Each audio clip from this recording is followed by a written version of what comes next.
Bismillahirrahmanirrahim. Assalamualaikum warahmatullahi wabarakatuh.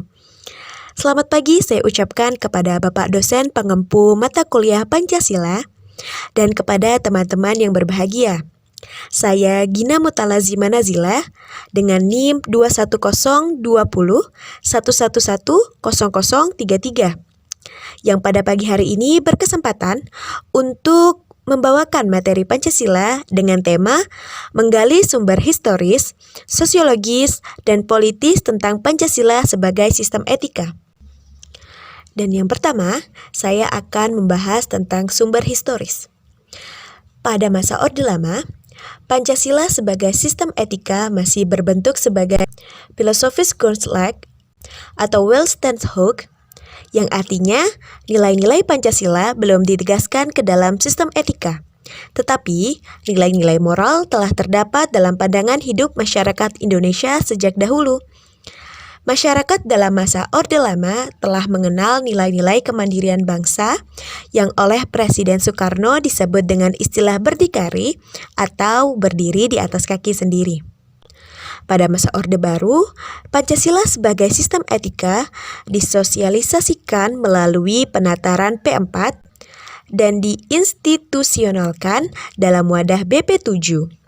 Ada banyak butir Pancasila yang dijabarkan dari kelima sila Pancasila sebagai hasil temuan dari para peneliti BP7. Untuk memudahkannya, pemahaman tentang butir-butir sila Pancasila dapat dilihat dalam bagian berikut. Sila Pancasila yang pertama yakni ketuhanan yang Maha Esa. Cara pengamalannya yang dapat kita lakukan ialah manusia Indonesia percaya dan takwa kepada Tuhan yang Maha Esa sesuai dengan agama dan kepercayaannya masing-masing menurut dasar kemanusiaan yang adil dan beradab. B. Menghormati dan bekerja sama antar para pemeluk agama dan para penganut kepercayaan yang berbeda-beda, sehingga terbina kerukunan hidup. Selanjutnya, saling menghormati kebebasan menjalankan ibadah sesuai dengan agama dan kepercayaannya. D. Tidak memaksakan suatu agama dan kepercayaan kepada orang lain. Sila Pancasila yang kedua yakni kemanusiaan yang adil dan beradab. Lalu cara pengamalan: A. Mengakul persamaan derajat, persamaan hak, dan persamaan kewajiban asasi antar sesama manusia sesuai dengan harkat dan martabatnya sebagai makhluk Tuhan yang Maha Esa. B. Saling mencintai sesama manusia. C. Mengembangkan sikap tenggang rasa. D. Tidak semena-mena terhadap orang lain. E. Menjunjung nilai kemanusiaan. F. Gemar melakukan kegiatan kemanusiaan. G. Berani membela kebenaran dan keadilan. H. Bangsa Indonesia merasa dirinya sebagai bagian dari seluruh umat manusia. Oleh karena itu, dikembangkan sikap hormat menghormati dan bekerja sama antar sesama bangsa lain. Sila Pancasila yang ketiga yakni Persatuan Indonesia. Cara pengamalan: A. Menempatkan persatuan, kesatuan, kepentingan, keselamatan bangsa dan bernegara di atas kepentingan pribadi atau golongan. B. Rela berkorban untuk kepentingan bangsa dan negara.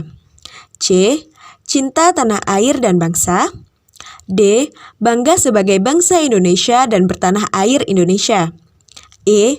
Memajukan pergaulan demi persatuan dan kesatuan bangsa yang berbineka tunggal ika. Sila Pancasila yang keempat yakni kerakyatan yang dipimpin oleh hikmat kebijaksanaan dalam permusyawaratan perwakilan. Cara pengamalan: A. Sebagai warga negara dan warga masyarakat mempunyai kedudukan, hak, dan kewajiban yang sama dengan mengutamakan kepentingan negara dan masyarakat. B. Tidak memaksakan kehendak kepada orang lain. C. Mengutamakan masyarakat dalam mengambil keputusan untuk kepentingan bersama. D. Musyawarah untuk mencapai mufakat diliputi oleh semangat kekeluargaan. E. Dengan iktikat yang baik dan rasa tanggung jawab menerima dan dan melaksanakan hasil putusan musyawarah. F. Musyawarah dilakukan dengan akal sehat dan sesuai dengan hati nurani yang luhur. G. Putusan yang diambil harus dapat dipertanggungjawabkan secara moral kepada Tuhan Yang Maha Esa, menjunjung tinggi harkat dan martabat manusia serta nilai-nilai kebenaran dan keadilan, dengan mengutamakan persatuan dan kesatuan demi kepentingan bersama. Dan sila Pancasila yang kelima, yakni keadilan sosial bagi seluruh rakyat Indonesia. Cara pengamalan: A. Mengembangkan perbuatan yang luhur yang mencerminkan sikap dan suasana kekeluargaan dan kegotong royongan. B. Bersikap adil. C. Menjaga keseimbangan antara hak dan kewajiban. D. Menghormati hak-hak orang lain. E. Suka memberi pertolongan kepada orang lain. F. Menjauhi sikap pemerasan terhadap orang lain. G. Tidak bersifat boros. H. Tidak bergaya hidup mewah. I. Tidak melakukan perbuatan yang merugikan kepentingan umum. J. Suka bekerja keras. K. Menghargai hasil orang lain. I. Bersama-sama berusaha mewujudkan kemajuan yang merata dan berkeadilan sosial. Pada era reformasi, Pancasila sebagai sistem etika tenggelam dalam hiruk-pikuk perebutan kekuasaan yang menjurus kepada pelanggaran etika politik. Salah satu bentuk pelanggaran etika politik adalah abuse of power, baik oleh penyelenggara negara di legislatif, eksekutif, maupun yudikatif. Penyalahgunaan kekuasaan atau kewenangan inilah yang menciptakan korupsi di berbagai kalangan penyelenggaraan negara. Lanjut kepada materi yang kedua, yakni sumber sosiologis. Sumber sosiologis Pancasila sebagai sistem etika dapat ditemukan dalam kehidupan masyarakat berbagai etnik di Indonesia. Misalnya, orang Minangkabau dalam hal bermusyawarah memakai prinsip bulat air oleh pembuluh, bulat kata oleh mufakat. Masih banyak lagi mutiara kearifan lokal yang bertebaran di bumi Indonesia ini sehingga memerlukan penelitian yang mendalam. Selanjutnya beralih ke sumber politis. Sumber politis Pancasila sebagai sistem etika terdapat dalam norma-norma dasar sebagai sumber penyusunan sebagai peraturan perundang-undangan di Indonesia. Hans Kelsen mengatakan bahwa teori hukum itu suatu norma yang berbentuk piramida. Norma yang lebih rendah memperoleh kekuatan dari suatu norma yang lebih tinggi. Semakin tinggi suatu norma akan semakin abstrak sifatnya. Dan sebaliknya, semakin rendah kedudukannya akan semakin konkret norma tersebut. Pancasila sebagai sistem etika merupakan norma tertinggi yang sifatnya abstrak, sedangkan perundang-undangan merupakan norma yang ada di bawahnya bersifat konkret. Etika politik mengatur masalah perilaku politikus, berhubungan juga dengan praktik institusi sosial, hukum komunitas, struktur-struktur sosial, politik, ekonomi. Etika politik memiliki 3 dimensi, yaitu tujuan sarana dan aksi politik itu sendiri. Dimensi tujuan terumuskan dalam upaya mencapai kesejahteraan masyarakat dan hidup damai yang didasarkan pada kebebasan dan keadilan.